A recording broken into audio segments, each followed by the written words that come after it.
ونستغفره ونؤمن به ونتوكل عليه ونعوذ بالله من شرور أنفسنا ومن سيئات أعمالنا من يهده الله فلا مضل له ومن يضلله فلا هادي له وأشهد أن لا إله إلا الله وحده لا شريك له وأشهد أن محمدا عبده ورسوله أرسله بالحق بشيرا ونذيرا صلى الله تعالى على خير خلقه ورسوله محمد وعلى آله وصحبه أجمعين. أما بعد قال الله تبارك وتعالى في القرآن المجيد أعوذ بالله من الشيطان الرجيم بسم الله الرحمن الرحيم. يا أيها المدثر قم فأنذر وربك فكبر وثيابك فطهر والرجل فاهجر ولا تمنن تستكثر ولربك فاصبر فإذا نقر في الناقور فذلك يومئذ يوم عسير على الكافرين غير يسير. ذرني ومن خلقت وحيدا وجعلت له مالا ممدودا وبنين شهودا ومهدت له تمهيدا ثم يطمع أن أزيد كلا إنه كان لآياتنا عنيدا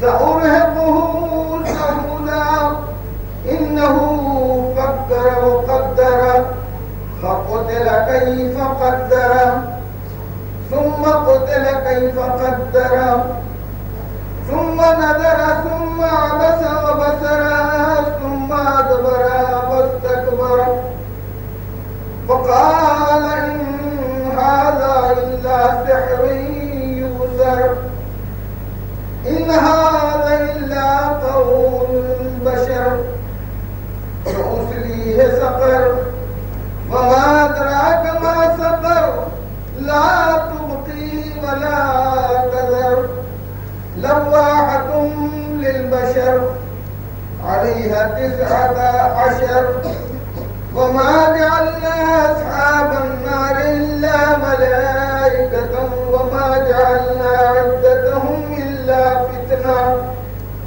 فتنة للذين كفروا سيستيقن الذين أوتوا الكتاب ولا يزداد الذين آمنوا إيمانا ولا يرتاب الذين أوتوا الكتاب والمؤمنون وليقول الذين في قلوبهم مرض والكافرون ماذا أراد الله بهذا مثلا كذلك يضل الله من يشاء ويهدي من يشاء وما يعلم جنود ربك إلا هو وما هي إلا ذكرى للبشر. صدق اللہ العظیم. برادران عزیز، آج مقدس مہینہ رجب المرجب کی 29 تاریخ ہے، اس لیے ہم نے 29ویں پارے کو چنا ہے آج کے خطبے کے لیے. اس میں سے 74ویں سورت، 70 پر 4 نمبر ہے سورت کا. جیسے کہ قرآن شریف میں 114 سورتیں آئی ہیں، اس میں سے یہ نمبر ہے 74واں. اس کا نام ہے سورۃ المدثر. اس میں 2 رکوع ہیں اور 56 آیتیں. میں نے اس کے پہلے رکوع کی 31 آیتوں کو تلاوت کیا ہے. اس سورت شان نزول، یہ کیوں، کب اور کیسے نازل ہوئی، اور اس وقت کا موقع کیا تھا یہ بھی سنیے، اور پھر اس وقت یعنی موجودہ دور میں اس کا ہم کیا معنی لینا چاہیے۔ اس لیے کہ عام طور پر تفسیر جو پڑھی جاتی ہے وہ گزشتہ زمانے کی ہے، یعنی آج سے 1450 سال پہلے رسول کریم صلی اللہ علیہ وسلم پر جب قرآن شریف نازل ہو رہا تھا اس وقت کے حالات سے تفسیر لکھی جاتی ہے۔ لیکن یہ قرآن جب لوگوں کے لیے ہدایت تھا، اب کے لوگوں کے لیے بھی ہدایت ہے، اور قیامت تک جتنے انسان آتے رہیں گے ان سب کے لیے ہدایت ہے۔ ہر زمانے کے لیے قرآن تازہ ہے۔ یہ رسول کریم صلی اللہ علیہ وسلم کا ایک معجزہ ہے۔ دنیا میں ہر نبی کو ایک ایک معجزہ عطا ہوا، لیکن سب معجزے ختم ہو گئے اور سب نبی بھی ختم ہو گئے۔ نبیوں کے ساتھ ساتھ ان کی کتابیں بھی ختم ہو گئی، نبیوں کے ساتھ ساتھ ان کے معجزات بھی ختم ہو گئے، نبیوں کے ساتھ ساتھ ان کے مذہب بھی ختم ہو گئے۔ لیکن آقا نامدار رسول مقبول صلی اللہ علیہ وسلم پر یہ قرآن جو ایک معجزے کے طور پر نازل ہوا ہے، یہ زندہ معجزہ ہے۔ قرآن زندہ کتاب ہے۔ ہمارے نبی محمد رسول اللہ صلی اللہ علیہ وسلم زندہ نبی ہیں۔ اسلام زندہ مذہب ہے، اور یہ امت مسلمان، امت محمد صلی اللہ علیہ وسلم جس کو امت مسلمہ کہا جاتا ہے، یہ بھی ایک زندہ جو ہے مذہب ہے، زندہ امت ہے۔ تو مطلب کہنے کا یہ ہے کہ یہ اس قرآن کو ہم اگر پرانی تفسیر کے اعتبار سے پڑھتے چلیں، بعض لوگوں نے کہہ دیا ہے اپنی رائے سے کوئی تفسیر نہ کرو۔ ٹھیک ہے، ہم اپنی رائے سے کوئی تفسیر نہیں کرتے، لیکن پرانی تفسیر کو بیان کرنے کے بعد آج کے دور میں اب اس موقع پر موجودہ دور کے اندر اس سے ہم کیا سبق لینا، جبکہ حکم یہ ہے کہ قرآن کو پڑھا کرو، اس سے سبق لیا کرو۔ لوگوں نے قرآن کا درس دینا، درس سننا اور درس کا سنانا چھوڑ دیا۔ نتیجہ یہ ہوا کہ اس امت میں کئی فرقے بن گئے، لیکن قرآن کو زندہ کتاب مان کر یہ زندہ امت کبھی بھی درس لینے کی کوشش نہیں کری۔ وقت کے مولوی جو ہوتے تھے، وقت کے جو خود ساختہ جو انسان ہوتے تھے، اپنے طور پر اس میں پرانے جات باتوں کو ڈھال کر ایک نئی نئی چیز پیدا کرتے رہے، امت کے ٹکڑے ٹکڑے ہو گئے۔ لیکن صوفیاء کرام، اولیاء الکرام، جن کو اللہ تعالیٰ نے روحانیت سے سرفراز کیا، وہ دنیا میں ہمیشہ آتے رہتے ہیں، اور قرآن شریف جو ایک تازہ اور زندہ کتاب ہے، وہ تازہ اور زندہ ولی ہمیشہ اس کو کھڑے اور کھوٹے کو الگ الگ کر کے بتاتے رہے۔ تو یہ سورہ مدثر، یہ سورہ مزمل کے بعد آیا ہے۔ سورہ مزمل اور سورہ مدثر میں اللہ تعالیٰ رسول اللہ صلی اللہ علیہ وسلم کو مخاطب کر کے کہتے ہیں۔ ایک آج کل کا فتنہ، یا یوں کہو کہ آج کل کا ایک مسئلہ بتا دوں۔ یا اللہ تو سب بولنا چاہتے ہیں، لوگوں نے فتویٰ دیا کہ اللہ حاضر ہے، لہذا یا اللہ کہو، یا حرف ندائیہ بولتے ہو، پکارنا، بلانا، یاد کرنا۔ یا اللہ تو بولو، لیکن یا رسول اللہ مت بولو۔ کیوں؟ رسول اللہ حاضر نہیں۔ جن لوگوں کا یہ ایمان ہے وہ شاید قرآن کو پیش نظر نہیں رکھے۔ اللہ تعالیٰ قرآن میں رسول اللہ کو مخاطب کر کے فرما رہا ہے، یا ایھا المزمل۔ جب بھی بولا اللہ، آج بھی ہم پڑھ رہے ہیں، تو کیا رسول اللہ موجود نہیں؟ قرآن میں اللہ تعالیٰ یا ایھا النبی کہہ رہا ہے، اے نبی۔ سب جانے دو، ہم اتحیات میں پڑھتے ہیں، کیا پڑھتے ہیں؟ معراج کے تقریر میں ہم تھوڑا سا خلاصہ بیان کیے ہیں. پھر سن لو، آج زیادہ لوگ جمع ہیں، غور باتیں. یہ مہینہ معراج کا مہینہ ہے. رسول اللہ صلی اللہ علیہ وسلم نے فرمایا یہ مقدس مہینہ معراج کا میرا مہینہ ہے.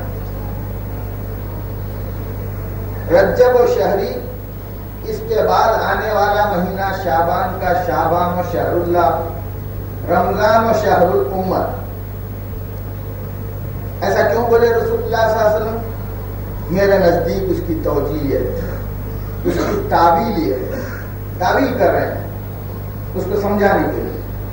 رسول اللہ صلی اللہ علیہ وسلم نے اس حدیث میں یہ ارشاد فرمایا ہے کہ رجب میرا مہینہ ہے، اس لیے کہ میں زمین سے آسمان کو گیا، آسمانوں کی سیر ہوئی، انبیاء کی امامت کیا فرمائے، نبیوں کو نماز پڑھائے. نماز بھی کس انداز کی تھی؟ سوال ہے اس کے اندر. سوال پیدا ہوتا ہے یہاں، اگر کوئی تم سے پوچھے کہ بھئی سرکار آسمانوں سے اوپر عرش معلیٰ کو جب پہنچے تو اللہ نے 5 نمازیں فرض کیا. پہلے تو 50 ہوئے، وہ 50 کو کم کرتے گئے. رسول اللہ صلی اللہ علیہ وسلم نماز تشریف لے گئے معراج میں، مکے سے بیت المقدس کو، ام ہانی کے مکان سے مسجد اقصیٰ کو، یعنی آج فلسطین میں جو مقام بیت المقدس کہلاتا ہے وہاں تشریف لے گئے. کہتے ہیں کہ حتیم میں آپ سوئے ہوئے تھے. میں اس روز بتایا ہوں حتیم کس کو بولتے ہیں. آپ لوگوں نے کعبے کا نقشہ دیکھا ہوگا. کعبۃ اللہ تو 4 دیواری ہے، اس کے بعد ایک چھوٹی سی دیوار ہے جو چھوٹی ہے، وہ کعبے کو لگی ہوئی ہے، اس کے اندر آدمی جا سکتا ہے. وہ کیا ہے؟ وہ بھی کعبے میں شامل ہے. رسول اللہ صلی اللہ علیہ وسلم خود فرماتے ہیں حضرت عائشہ سے، اپنی زوجہ محترمہ ام المومنین حضرت عائشہ سے فرماتے ہیں، عائشہ یہ حتیم کعبے میں شامل ہے، اس کو ملا کر طواف کرنا ہے. چھوڑ کر طواف نہیں کرتے، 4 دیواری کا طواف نہیں کرتے، بلکہ اس کو ملا کر طواف کرتے ہیں.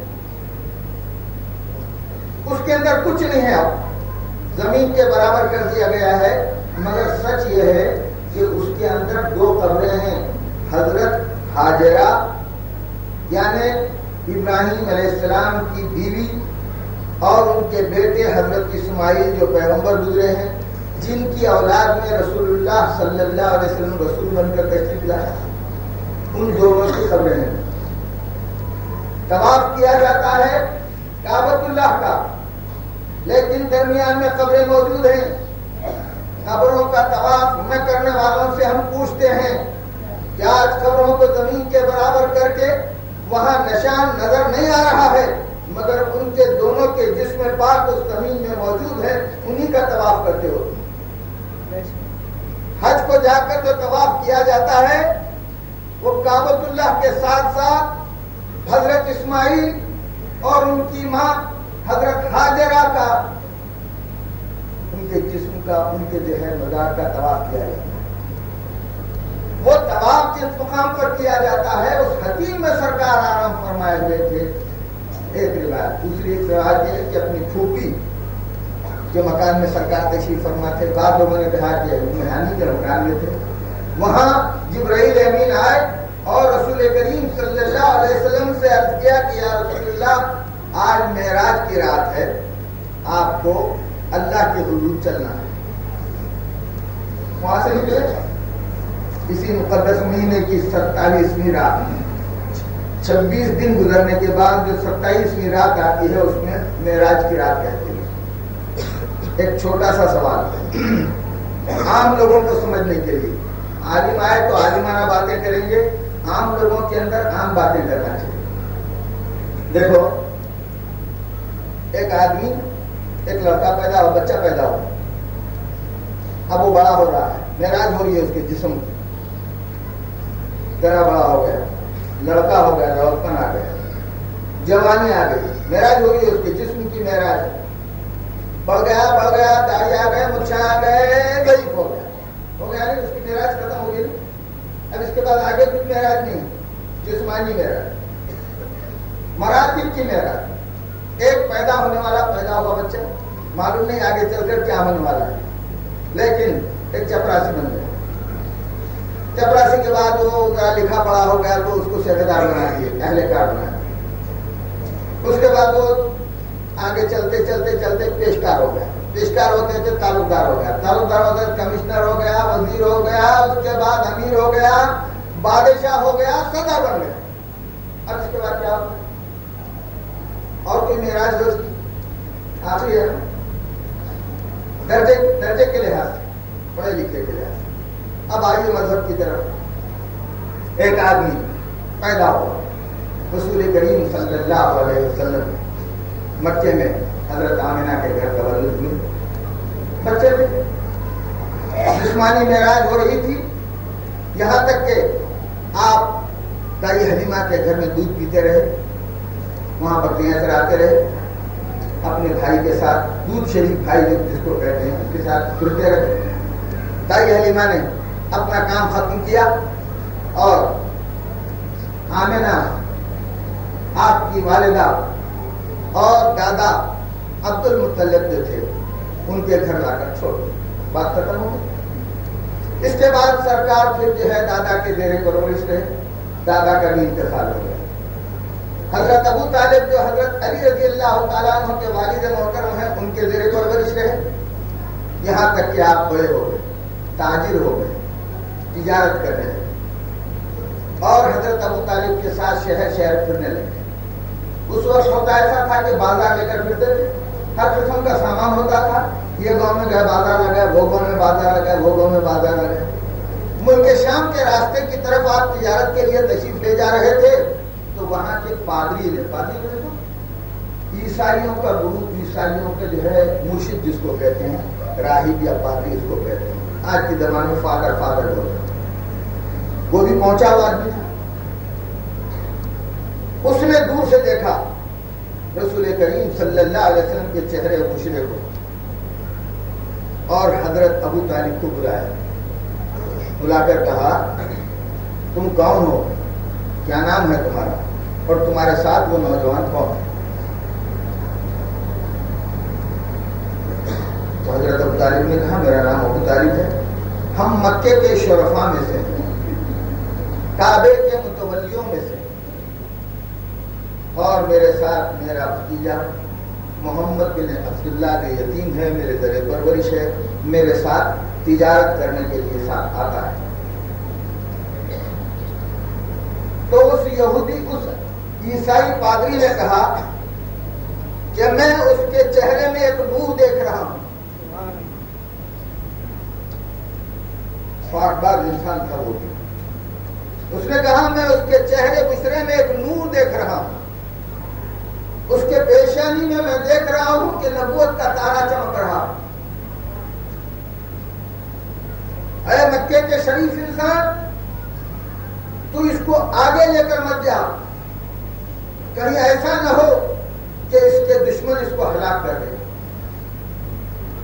خطرہ ہے آگے، کوئی پہچان لے گا کہ اس کے پیشانی میں نبوت کا تارا چمک رہا ہے، نور نبوت چمک رہا ہے، نور الہی چمک رہا ہے، نور خداوندی چمک رہا ہے۔ اگر کسی کو معلوم ہوگا تو اس کے جسم کو نقصان پہنچانے کی کوشش کریں گے، لہذا میرا مشورہ یہ ہے کہ تم یہاں سے واپس اپنے وطن کو چلے جاؤ۔ حضرت ابو طالب فرماتے ہیں کہ میں نے جب اس پادری کی یہ باتیں سنی تو اس وقت مجھے یقین ہو گیا کہ میرا بیٹا یعنی بھتیجا محمد بن عبداللہ، اس کے اوصاف کچھ اور ہی، لہذا اس آدمی نے جب بتایا ہے کہ آگے خطرہ ہے تو آگے نہیں جانا چاہیے، لہذا چلو واپس۔ وہاں سے واپس چلے، مکے کو آئے، لیکن کسی سے کچھ نہیں بتایا، کسی سے کچھ نہیں کہا کہ مجھے ایسا بتایا گیا، آخر میں بتایا۔ ایسے ہی ہوتے ہوتے آپ تجارت کے لیے اکیلے بھی جانے لگے، رسول اللہ صلی اللہ علیہ وسلم تجارت کرنے لگے۔ وہ تجارت ایسی صاف پاک اور جو ہے سچی تجارت تھی کہ یہی نبی آگے چل کر فرماتے ہیں